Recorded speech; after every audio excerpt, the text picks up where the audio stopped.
तेजस्वी तरह सिपाही के बहाली, दरोगा के बहाली, शिक्षा के बहाली, और हम लोग अभी पब्लिक हेल्थ कैडर कर दिए साइन। जब कैबिनेट में लोग लाने नहीं दिए, अब तक नर्स का, सारा सपोर्टिंग स्टाफ का, सब लोगों का भी बहाली निकल गया होगा। हम लोग काम कर रहे थे, लेकिन इन लोगों को काम से क्या मतलब? मोदी जी का घोषणा पत्र देखें, उसमें बिहार के लिए क्या है रे भाई? बिहार को इग्नोर कर दिया गया, कुछ नहीं दिए मोदी जी बिहार को, कोई वादा नहीं। इतना ना झूठा वादा कर लिया, पूरा नहीं किया। इस बार बिहार के लिए कुछ बोलवे नहीं किए, ना विशेष राज्य का दर्जा, ना विशेष पैकेज, ना नौजवानों के बारे में, ना किसानों के बारे में, ना रोजगार, ना नौकरी के बारे में, ना गरीबी के बारे में, ना महंगाई के बारे में, कुछ नहीं मोदी जी बोले। आपका भाई परिवर्तन पत्र लेके आया है, आप लोग नवादा में परिवर्तन कीजिएगा, देश में इंडिया गठबंधन का सरकार बनाइएगा, महागठबंधन का सरकार बनेगा। तो जिस दिन देश हमारा आजाद हुआ था 15 अगस्त को, आने वाले 15 अगस्त को बेरोजगारी से आजादी दिलाने का काम हम लोग करेंगे, और 1 करोड़ लोगों को देश भर में नौकरी, सरकारी नौकरी दिया जाएगा। कितना दिया जाएगा? कब दिया जाएगा? 15 अगस्त, जाने देश आजाद हुआ था, उसी हिसाब से हम लोग इस बार बेरोजगारी से आजादी दिलाएंगे।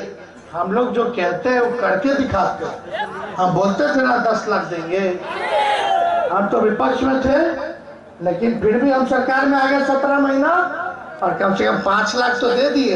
ये चाचा जी नहीं पलटे थे तो 10 लाख मिल गया होता।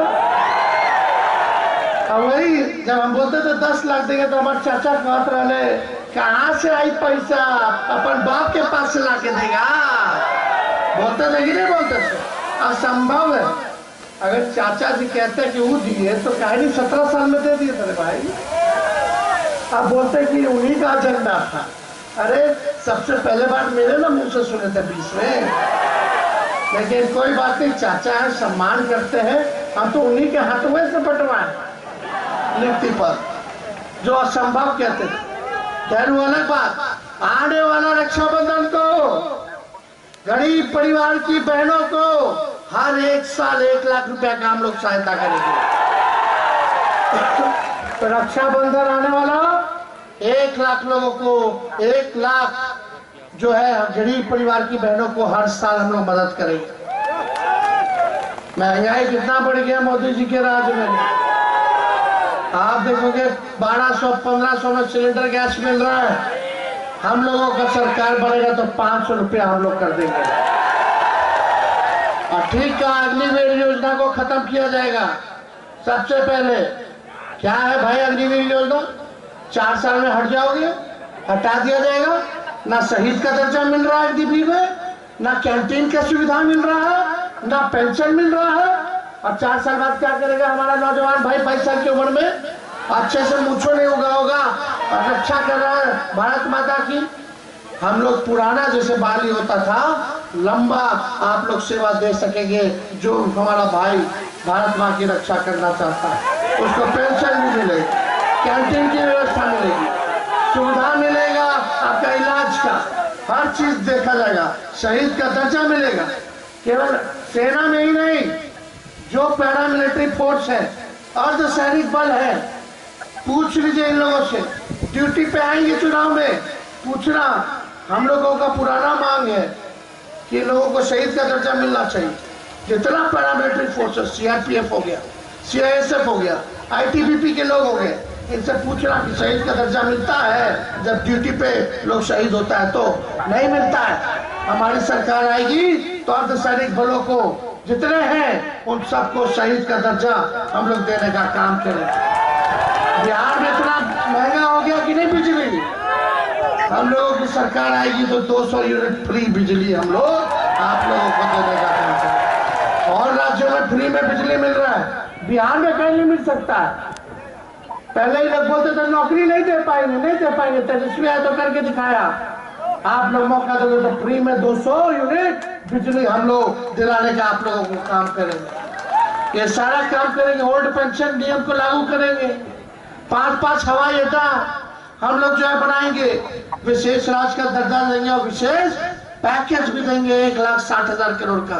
एक लोकसभा क्षेत्र में 4,000 करोड़ मिलेगा आपके गांव के विकास के लिए। मोदी जी ने क्या किया?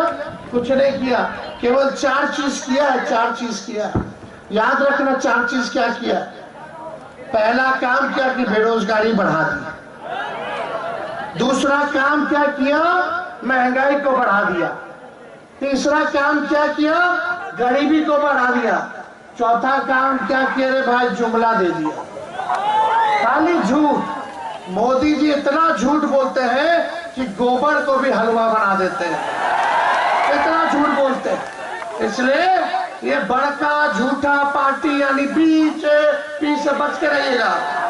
और आने वाला कल रामनवमी है कि भाजपा वाले लोग तो कुछ ना बुझाला तो इनके वो काम करेगा कि लड़ाओ, नफरत फैलाओ, हिंदू को मुसलमान से लड़ाओ, मुसलमान को इससे लड़ाओ।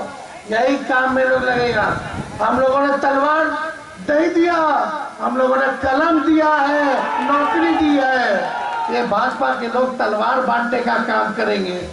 हम लोग नौकरी मिला, जिसका नौजवान का ब्याह नहीं उसका ब्याह भी हुआ, जिसका बच्चा नहीं उसका बच्चा हो गया, बबुआ आ गया। माँ बाप भी खुश, बीवियों खुश, बच्चों खुश। जब पापा ड्यूटी से आएगा तो चॉकलेट दे देगा। पूरा परिवार खुश, आपका जीवन सुखी में बीतेगा।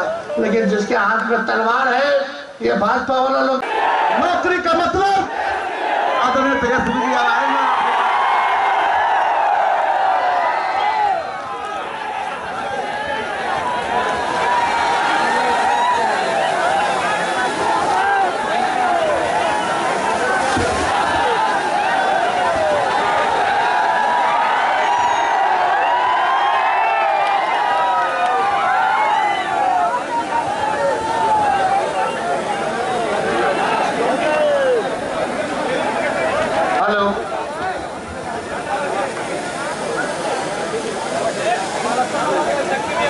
मंच पे उपस्थित वीआईपी पार्टी के संरक्षक बड़े भाई मुकेश सहनी जी, मंच पर उपस्थित माननीय विधायक कमरान साहब जी, माननीय विधायिका नीतू जी, शक्ति यादव जी, मंच पर उपस्थित राष्ट्रीय जनता दल के राष्ट्र महासचिव, पूर्व बिहार सरकार में मंत्री अभिभावक श्याम रजक जी, मंच पर उपस्थित सीमा कुशवाहा जी, मंच पर उपस्थित रेवा जी, बनवारी जी, पिंकी जी और सभी हमारे महागठबंधन के सभी हमारे नेतागण, वीआईपी पार्टी के सभी नेतागण, लेफ्ट और कांग्रेस पार्टी के सभी नेता कार्यकर्तागण, राष्ट्रीय जनता दल के सभी पदाधिकारीगण, मीडिया के दोस्तों, रजौली विधानसभा के सभी हमारे मतदातागण, अभिभावकगण, नौजवान युवा साथी, आज चुनावी जनसभा में आप लोगों के बीच आने का मौका मिला है। और इतनी धूप है, इतनी गर्मी है और आप लोग इतनी बड़ी संख्या में अपने भाई और बेटे को सुनने के लिए पहुंचे हैं। इसके लिए हम आप सब लोगों को दिल से धन्यवाद देते हैं और आप लोगों का स्वागत और अभिनंदन करते हैं। देखिए समय कम है, इसके बाद 2 जगह हम लोगों को जाना है। लालू जी का संदेश लेके आए हैं और हम लोगों ने इस बार बड़ा सोच विचार करके हम लोगों ने उम्मीदवार बनाया है। भाजपा हमेशा बाहरी के टिकट देता है। अब बाहरी वाला एक बार जीत के चलाया जाता है तो दोबारा नवादा मुड़ के देखता नहीं है। हम लोगों ने श्रवण कुशवाहा जी को, जो नवादा का बेटा है, उनको हम लोगों ने टिकट देने का काम किया। नौजवान हैं, गरीब परिवार में जन्मे, गरीबी देखी है, अंडा भी बेचते थे। और आज ऐसे गरीब परिवार से आने वाले नौजवान को हम लोगों ने आपका प्रत्याशी बनाया है, जो नवादा के रहने वाले हैं, आपके घर के हैं। और हमें पूरा विश्वास है कि नवादा की जनता का एक एक वोट जो है श्रवण कुशवाहा जी के मिलेगा और लालटेन पर आप लोग बटन दबा करके भारी मतों से विजय बनाइएगा और एक अंडा बेचने वाले के बेटे को सांसद बनाने का काम कीजिएगा। यहाँ कोई लड़ाई नहीं है। यहाँ इस बार नवादा की जनता ने ठान लिया है कि बाहरी को बाहर कर देंगे और घर के अपना बेटा को सांसद बनाएंगे। और ये जब सांसद बनेंगे तो नेता बनकर के नहीं बल्कि बेटा बनकर के आप लोगों की सेवा करेंगे। कोई दुख होगा, कोई काम होगा, कोई पैरवी होगा, रात बिरात कहीं भी होगा तो भाई इनका घर जानते हो, कहीं भी जाकर के इनसे काम करवा लीजिएगा, पैरवी करवा लीजिएगा। लेकिन जो भाजपा का प्रत्याशी है उसको कहाँ ढूंढने चलिएगा? उनका घर कहाँ है रे भाई, बता दो। चेहरों देखे हैं, अगर आ गया अकेले चलते चलते तो पहचान लीजिएगा। जब घोषणा हुआ होगा तब ले भाई ढूंढ रहा होगा, बताओ कैसा चेहरा है दिखे में। ऐसे पैराशूट से भेज दिया गया, इसलिए आप लोगों के बीच आए, हम मुद्दे की बात करने आए। आप अपने भाई को जानते हैं, तेजस्वी को जानते हैं। हमको जब मौका मिला तो हमने 17 महीने में 5 लाख लोगों को सरकारी नौकरी देने का काम किया। जितनी हमारी जीविका आंगनबाड़ी, जितनी ममता आशा, जितने हमारे स्वयं सहायता समूह थे, चाहे विकास मित्र हो, टोला सेवक हो, तालमी मरकज हो, सबके मानदेय को हम लोगों ने बढ़ाया। जाति आधारित गणना कराई और उसी अनुपात में हम लोगों ने आरक्षण को भी बढ़ाने का काम किया। हम लोग आईटी पॉलिसी बनाए, स्पोर्ट्स पॉलिसी बनाए, टूरिज्म पॉलिसी बनाए, ये सारा काम हुआ। बिहार में निवेश हो, लोग कारखाना खोले, फैक्ट्री खोले, इसके लिए 50,000 करोड़ का MOU साइन हम लोगों ने करवाने का काम किया। हम लोग लगातार जो है अस्पताल में जाते थे, छापा मारते थे ताकि आप लोगों को सही इलाज हो रहा है कि नहीं हो रहा, डॉक्टर आ रहा है कि नहीं आ रहा, दवा मिल रहा है कि नहीं मिल रहा, रात भर घूमते थे। गुणवत्ता शिक्षा हो, इसके लिए टीचरों की लाखों में बहालियां हम लोगों ने कराने का काम किया। मात्र 17 महीने में जो काम हम लोगों ने किया है वो 17 साल में भी भाजपा और हमारे चाचा ने नहीं किया है। केवल ठगने का काम किया। चाचा जी तो पलट गए, कि पलटे नहीं होते तो अब तक हम रहते तो 10 लाख लोगों को नौकरी मिल गया होता। 10 लाख लोग, बताओ मेरे जाने के बाद कितना लोग को नौकरी मिला? नहीं मिला हूं तो छोड़ो, पेपरों लीक हो गया मेरे जाने के बाद। पेपर लीक हुआ कि नहीं हुआ?